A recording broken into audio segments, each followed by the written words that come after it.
Hi everyone, William here with the Grand Duke Dmitri Diary series, and I have to apologize for my lapse. I had an unexpectedly busy Friday and Saturday. Today it's Sunday the 21st of September. Yesterday was Dimitri's birthday, but I didn't celebrate it. I have an annual celebration with friends of his birthday. This year we did it a day early on the 19th because Saturday was a very busy day for all of us. But yeah, it was fun. It was fun. My friends, 3 kids, always blow out the candles on his behalf. And they know a little bit about him because every once in a while I'll tell them stories about when he was a boy, or lately how he liked going to the movies and to the candy store. And so yeah, we all enjoy it every year. Anyway, our recap for last time, well, it was pretty routine. Those three diary entries that that we went through, except that on the last day he went to Rovno, Rivna, I think it's called in Ukrainian, and with Nicholas Nikolasha and his entourage. And yeah, then they went back to headquarters and arrived at midnight, so it was a long day. And yeah, I'm no longer doing the cast list because there tend to be so many people in each of these diary entries, even though they're such short ones, because Dmitri was, of course, in the company of all kinds of people at headquarters.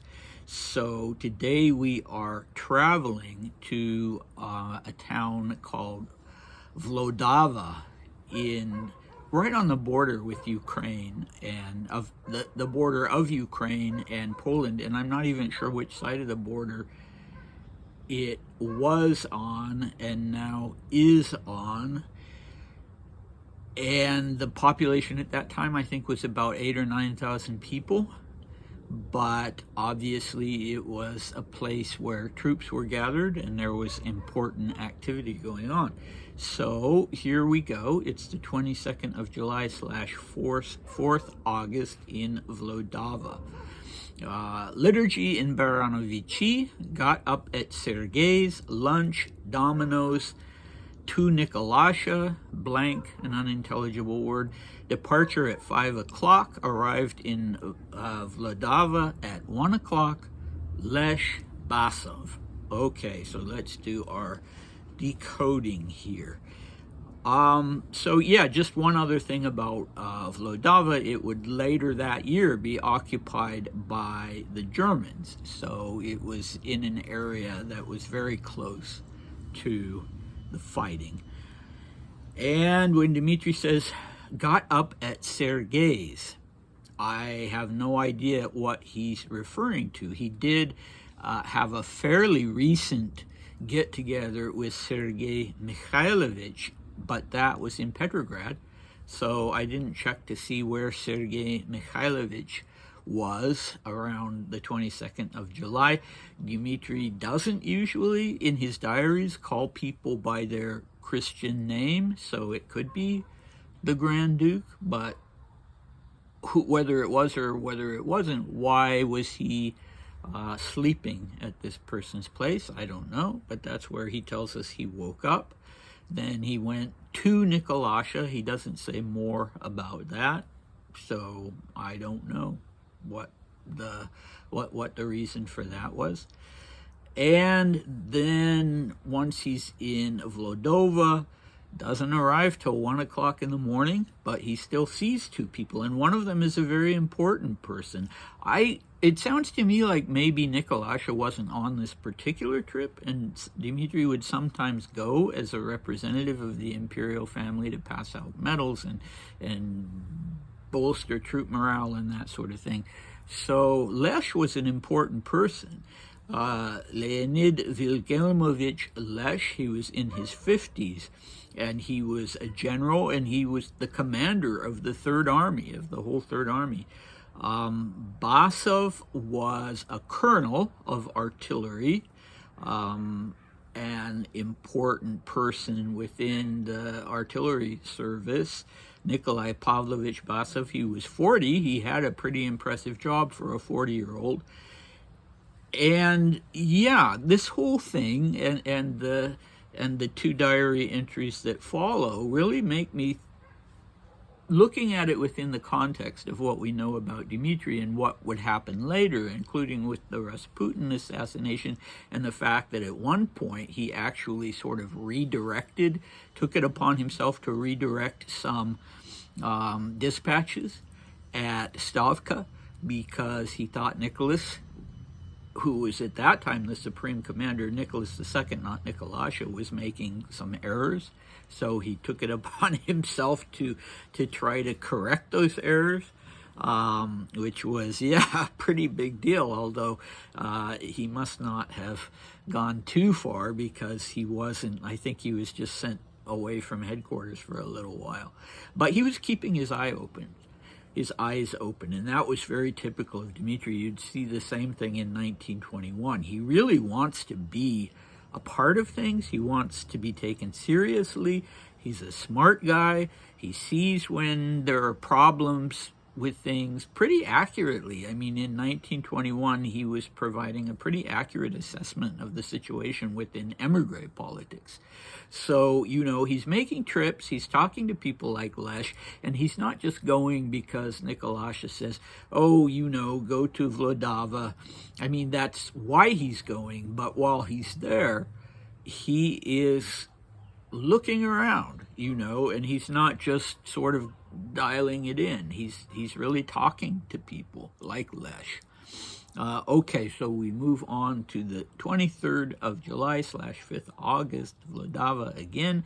Tea with Lesh, 9 o'clock departure, 10th Guards Corps, lunch, departure, evening supper with Lesh. So I'm not sure about the 10th Guard Corps.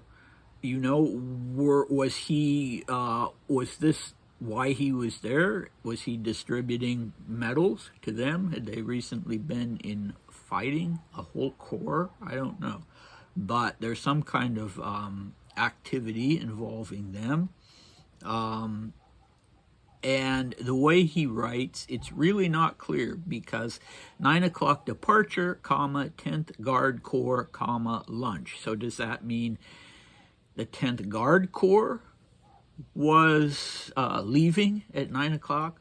Probably, I guess. I don't know. But again, he's with Lesh, and I'm impressed by that. I'm impressed that Lesh, maybe it was just a formality. I don't want to be, surmising too much, because if you had a member of the imperial family there, you were going to feel obliged as the person in charge to, to be with them. But anyway, he has lunch with Lesh, and then when he comes back, he has supper with Lesh, and obviously they didn't find each other insufferable. And, if I am judging Dmitri accurately in this case, he would have made the most of that. And here we go to the 24th of July / 6th August, Vlodava, morning conversation with Lesh, lunch, Skalon, Meshersky, Zamoysky, walk to Meshersky's, Knox, arrival, blank, dinner, Zamoysky, morning conversation with Shokov, blank, Warsaw. Okay. Actually, I should have checked to see if that meant his arrival meant that he went back to headquarters. He didn't go to Warsaw. Okay, I don't know why he mentioned Warsaw. So, who we know Lesh, Skalon, Skalon, was General Vladimir Yevstafievich. He was in his 40s. He was on the Quartermaster General staff. Meshersky, I don't know who he was. Zamoysky, we've I've mentioned before, he was actually a friend of Dmitri's, Count Adam Stanislavovich Zamoyski, in his 40s, and it seems like it was Zamoyski's wife who'd been entertaining or hosting Dmitri recently at the family estate. And Zamoyski was another of Nikolai's adjutants. Then we have General Alfred Knox, and I'm sure some of you will recognize that name because he wrote memoirs of his time at Stavka, and the imperial family talked about him, like, Nicholas in his letters and that sort of thing. And I think Knox was the general. I should say he was the British military attaché attached to Stavka. And later on, when Nicholas was the supreme commander, I believe it was Knox who had lost a son in the fighting on the Western Front, and Alexei was sent to sit with him and spend some time with him, and did so very sweetly, and Knox was grateful for that. Dmitri, funnily enough, spells his name N-O-C-K-S, so instead of K-N-O-X, so he spells it phonetically.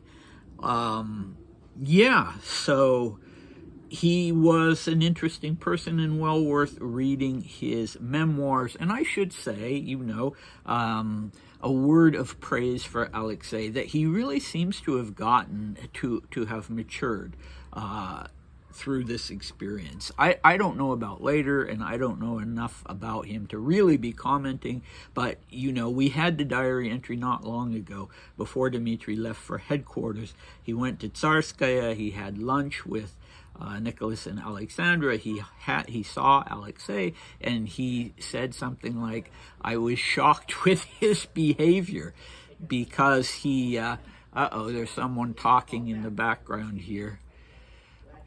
He